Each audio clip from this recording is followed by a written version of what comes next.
Good afternoon, students. This is Satish Kumar, and in this video, we shall be discussing about fossil fuels, petroleum, and minerals from the chapter Types of Rocks and Minerals of class 5th standard. So, students, firstly, we'll discuss about fossil fuels. तो जब भी fossil fuels का नाम हमारे सामने आता है तो एक सबसे कॉमन फ्यूल जो फॉसिल फ्यूल है वो होता है कोल। तो हम सबसे पहले इसके बारे में बात करेंगे। जैसा आपको स्लाइड के अंदर दिखाई दे रहा होगा, जो कोल होता है उसको बेसिकली बर्निंग पर्पसेस के लिए हम यूज़ करते हैं। एंड फ्यूल हम उस सब्सटेंस को कहते हैं जिसे बर्न करने से हमें हीट और एनर्जी मिलती है। ठीक है, so coal is basically a fuel. अब ये फॉसिल फ्यूल्स बने कैसे हैं? It is formed from the remains of dead plants that were buried in the earth millions of years ago. मतलब अगर आज से 100 हज़ारों लाखों सालों की पहले की बात की जाए तो उस टाइम पे जो डेड रिमेन्स थे प्लांट्स के और एनिमल्स के, जो वो ज़मीन के अंदर दब गए थे, तो उनके दबने की वजह से ये फॉसिल फ्यूल्स बने हैं। और क्योंकि वहाँ पे दब गए थे तो वहाँ पे बहुत ज़्यादा हीट रहती है, जो इंटीरियर पोर्शन होता है हमारे अर्थ का, जो अंदर वाला पोर्शन होता है, और वहाँ पे प्रेशर भी क्या होता है इनके ऊपर बहुत ज़्यादा लगता है। ठीक है, सो ये डेड प्लांट्स और जो एनिमल रिमेन्स होते हैं ये किस में कन्वर्ट हो जाते हैं? कोल में कन्वर्ट हो जाते हैं। And coal is very rich in carbon and can be used as fuel. अब जो कोल होता है उसके अंदर कार्बन का अमाउंट बहुत ज़्यादा होता है, तो इसीलिए इसे एक फ्यूल की तरह हम यूज़ कर सकते हैं। And it gives us much amount of heat and energy. जब हम इसे बर्न करते हैं तो इससे हमें अच्छी क्वांटिटी की हीट एनर्जी मिलती है। ठीक है, और सबसे बेसिक फॉसिल फ्यूल होता है हमारा कोल। अगर हम इंडिया में बात करें तो हमारा जो छत्तीसगढ़ वाला रीजन है उसके अंदर रानीगंज और ये जो एरियाज़ हैं यहाँ पे सब जगह खुदाई होती है, इनकी खाने हैं कोल्स की। वहाँ से कोल्स को क्या किया जाता है? ऑब्टेन किया जाता है फॉर बर्निंग पर्पसेस और for using as fuel.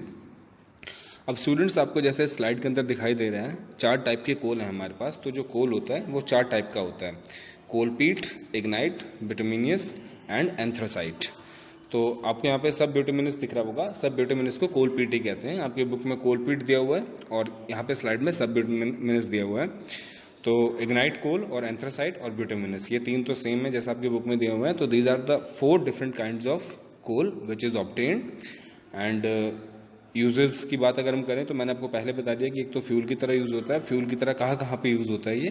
Coal is used for cooking. जैसे रूरल एरियाज़ होते हैं तो रूरल एरियाज़ में लोगों के पास भट्टी होती हैं, तो उन भट्टी के अंदर जो फ्यूल यूज़ होता है वो कोल होता है। उनके पास गैस सिलेंडर्स वगैरह नहीं होते हैं, वो कोल को बर्न करके हीट वगैरह उससे यूटिलाइज करते हैं उसको कुकिंग वगैरह के लिए।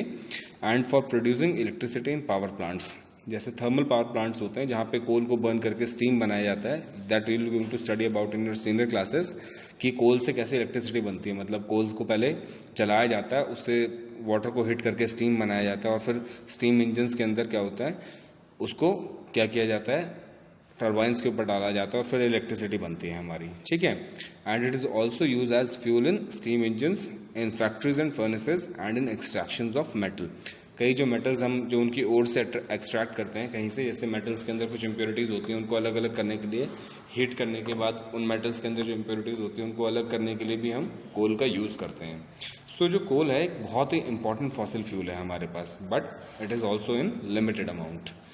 नेक्स्ट आ जाता है स्टूडेंट्स हमारे पास पेट्रोलियम। जैसा आपको स्लाइड के अंदर ये ब्लैक ऑयल टाइप दिखाई दे रहा है, ऐसा ही क्या होता है हमारे पास पेट्रोलियम होता है। It is also a fossil fuel like coal की तरह ये भी एक फॉसिल फ्यूल है। एंड अगर हम बात करें हमारे पूरे अर्थ की, प्लानट अर्थ की, मतलब सारी कंट्रीज़ और जितने भी जगहें हैं हमारे प्लानट अर्थ पे, तो इनकी जितनी भी एनर्जी बनती है वो सब पेट्रोलियम से आती है, आधी। ठीक है ना, half of the energy used on earth comes from petroleum. मतलब जितने भी आधे, बाकी तो आधे एनर्जी सोर्सेज अलग हैं, और आधी एनर्जी पूरी किससे मिलती है? पेट्रोलियम से मिलती है। And it is formed by the remains of dead plants and animals. ये किससे बनता है? कोल तो सिर्फ आपके डेड प्लांट्स के रिमेन्स से बनता था, ये बनता है डेड प्लांट्स उनके रिमेन से और एनिमल के रिमेन से, which are covered by sand and clay millions of years ago. Same जैसे आपके प्लांट्स वगैरह जो दब गए थे मिलियंस ऑफ ईयर्स अगो, करोड़ों साल पहले, लाखों साल पहले, उनसे आपका क्या बन गया था? कोल बन गया था। उसी टाइप से जो एनिमल्स और जो प्लांट्स रिमेन्स होते हैं जब वो दब गए थे अब से लाखों करोड़ों साल पहले, तो उनसे पेट्रोलियम बनता है। सेम प्रोसेस है बिल्कुल, जैसा कोल बना है वैसे ही पेट्रोलियम बना है। एंड पेट्रोलियम जो होता है इसको कच्चा तेल भी कहा जाता है। ठीक है, इससे हमारे पास क्या होते हैं और दूसरे ऑयल्स जो होते हैं वो एक्सट्रैक्ट करते हैं इनसे, जैसे पेट्रोल, कैरोसिन और fuel oil, diesel, paraffin wax, asphalt, ये इतनी सारी चीज़ें होती हैं। ये जो ब्लैक ऑयल आपको दिखाई दे रहा है, जब इसका प्योरिफिकेशन होता है, फ्रैक्शनल डिस्टिलेशन होता है, तो उसके बाद इसके अंदर से there are an number of things which have been obtained. जैसे मैंने आपको बताया कि पेट्रोल भी आपको पेट्रोलियम से मिलता है, कैरोसिन मिलता है, फ्यूल ऑयल मिलता है, डीजल मिलता है, पैराफिन वैक्स मिलती है, एसफल्ट मिलती है, ठीक है।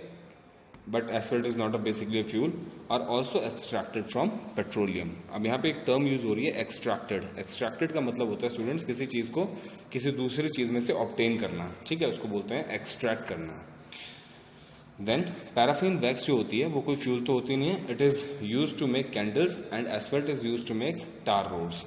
जो पैराफिन वैक्स होता है वो किस लिए यूज होता है, जो हमारी कैंडल्स होती हैं उसमें जो वैक्स होता है that is basically paraffin wax, वो हमें पेट्रोलियम से मिलता है। और एसफल्ट जिसको हम कहते हैं, एसफल्ट जो ब्लैक वाला जो तारकोल होता है जो सड़कों पे पड़ता है जिसकी वजह से हमारी सड़कें बनती हैं, अल्टीमेटली वो भी हमें किससे मिलता है, पेट्रोलियम से मिलता है। And the process of extraction of all these from petroleum is known as fractional distillation। मतलब जिस प्रोसेस की हेल्प से इन सारे जो अभी तक हमने पढ़े हैं, पेट्रोल, केरोसिन, फ्यूल ऑयल और डीजल, इन सबको अलग अलग किया जाता है, तो उस मेथड को हम बोलते हैं फ्रैक्शनल डिस्टिलेशन, जैसा आपको स्लाइड के अंदर दिखाई दे रहा है। तो प्रोसेस होता कैसे है, फ्रैक्शनल डिस्टिलेशन टॉपिक आपके सीनियर क्लासेस में जाके आएगा। इसमें क्रूड ऑयल को क्या किया जाता है, गर्म किया जाता है, हीटअप किया जाता है, ठीक है। और हीटअप करने के बाद धीरे धीरे धीरे धीरे वो जो एक कंपोनेंट्स होते हैं इनके सारे, मतलब जैसे पेट्रोल, केरोसिन और इन सब के अंदर वो क्या होता है, टूटता चला जाता है, ठीक है। जैसे आपने थोड़ा हीट किया तो उससे आपको क्या मिलेगी, पहले कुछ नेचुरल गैस मिल जाएगी, देन फिर थोड़ा और हीट किया तो उससे आपको पेट्रोलियम मिल जाएगा। और ये जो बाद में आपका जो पैराफिन वैक्स और ये एसफल्ट वगैरह है, ये सबसे लास्ट में बचते हैं। जब पूरा फ्रैक्शनल डिस्टिलेशन वगैरह सब हो जाता है उसके बाद सबसे लास्ट में जाके आपके जो बाकी जो चीज़ें हैं वो मिलती हैं हमें, फ्यूल्स वगैरह जब सब ऑब्टेन हो जाते हैं इसके बाद। क्योंकि आप देख सकते हैं कि पेट्रोलियम से हमें इतनी सारी चीज़ें मिलती हैं तो इसे बहुत ही ज़्यादा प्रेशियस समझा जाता है, and it is also known as liquid gold. जैसा गोल्ड एक हमारे पास एलिमेंट होता है जिसकी ज्वेलरी बनती है, बहुत महंगा आता है, उसी टाइप से जो पेट्रोलियम होता है, क्योंकि इससे हमें इतने सारे फ्यूल्स और इतने सारे बेनिफिट्स मिलते हैं, तो इसे लिक्विड गोल्ड कहा जाता है एक तरह से। मतलब जैसे गोल्ड की लिक्विड स्टेट है इस टाइप से, कि मतलब गोल्ड की जितने ही इसकी वैल्यू है, बट ये किस में है, लिक्विड स्टेट में है, and it is also as precious as gold. So students, ये था हमारे पास पूरा फॉसिल फ्यूल्स के बारे में, and about coal and petroleum and fractional distillation, कि किस प्रोसेस से हम कैसे अलग अलग करते हैं बाकी सारी चीज़ों को जो हमारी इसके अंदर होती हैं। अब जो नेक्स्ट टॉपिक आता है, हमारा लास्ट टॉपिक आ जाता है इस चैप्टर का स्टूडेंट्स, वो है मिनरल्स। तो जैसा हमने स्टडी किया था स्टार्टिंग में इस चैप्टर के, कि जितने भी रॉक्स हैं हमारे वो सब किससे बन के मिलते हैं, वो सब मिनरल से बन के मिलते हैं, and metal bearing substance is known as minerals. और जो मेटल बेयरिंग सब्सटेंस होता है किसी भी रॉक के अंदर, उसको हम मिनरल कहते हैं। जैसे यहाँ पे स्लाइड के अंदर आपको दिखाई दे रहा होगा, अलग अलग टाइप के मिनरल्स दे रखे हैं, उनके नाम दे रखे हैं, ठीक है। And some minerals have more of the metallic substance from where metals can be extracted. और कुछ मिनरल्स ऐसे होते हैं जिनके अंदर जो मेटेलिक सब्सटेंस होता है वो ज़्यादा अमाउंट में होता है, तो वहाँ से जो मेटल्स होते हैं उनको एक्सट्रैक्ट किया जाता है, जैसे आयरन वगैरह, ये सब कुछ, ठीक है, profitably. And such minerals are known as ores. मतलब जिन मिनरल्स के अंदर से आप मेटल्स को एक्सट्रैक्ट करते हैं प्रॉफिटेबली, उन मिनरल्स को ओर्स कहा जाता है। And some examples of minerals and metals obtained from them are given below. तो मतलब यहाँ पे कुछ ओर्स का नाम दिया हुआ है, कुछ मिनरल्स का नाम दिया हुआ है, और जिनसे हमें मेटल्स मिलते हैं उनके बारे में है, तो वो मैं आपको बता रहा हूँ। जो हेमेटाइट ओर होती है या मिनरल होता है, उससे हमें आयरन मिलता है। जो बॉक्साइट ओर होती है हमारी, उससे एल्यूमिनियम मिलता है। सिनेबार से हमें मरकरी मिलता है। जिंक ब्लेंड से हमें जिंक मिलता है, और पायराइट से हमें कॉपर मिलता है। तो ये जो अलग अलग टाइप की ओर्स हैं, ये सब जगह आपको एक जैसी ही नहीं मिलेंगी। मतलब हमारे इंडिया में अगर हम अपने रीजन की बात करें, अपनी कंट्री की बात करें, तो ये ओर्स जो होती हैं, जो मिनरल ओर्स जो होती हैं, ये सब अलग अलग रीजन्स में होती हैं। जैसे अगर हेमेटाइट की बात करें तो वो अलग रीजन में मिलेगा। अगर बॉक्साइट की बात करें तो ये जहाँ पे कोल वाले रीजन्स होते हैं ज़्यादा, ये वहाँ पे मिलता है। सिनेबार एक अलग रीजन में मिलेगा। एंड इसी टाइप से जिंक ब्लेंड और पायराइट भी हमें, जो जिंक ब्लेंड जिससे हमें जिंक मिलता है और पायराइट जिससे हमें कॉपर मिलता है, this ores are at different locations. ये अलग अलग लोकेशंस पे होती हैं हमारी। बस इनका बेनिफिट क्या होता है, ओर का मतलब बेसिकली हमारे पास रीज़न क्या है कि हम ओर के बारे में स्टडी क्यों करते हैं, कि ये जो ओर्स होती हैं इनके अंदर जो मेटेलिक सब्सटेंस होता है वो ज़्यादा होता है, ठीक है। और उस मेटेलिक सब्सटेंस को हमें ज़्यादा, मतलब उसके साथ ज़्यादा प्रोसेसिंग वगैरह कुछ नहीं करनी पड़ती, हम ईजिली उसको क्या कर लेते हैं, एक्सट्रैक्ट कर लेते हैं वहाँ से।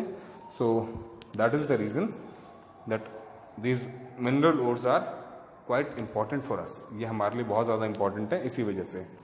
So students, I hope you understand the concepts what I have discuss so far, जिसमें मैंने फॉसिल फ्यूल्स के बारे में आपको बताया, कोल और पेट्रोलियम के बारे में हमने डिस्कशन किया, पेट्रोलियम से कैसे अलग अलग कंपोनेंट्स को हम अलग कर सकते हैं, जैसे पेट्रोल, डीजल, पैराफिन वैक्स वगैरह। ओके।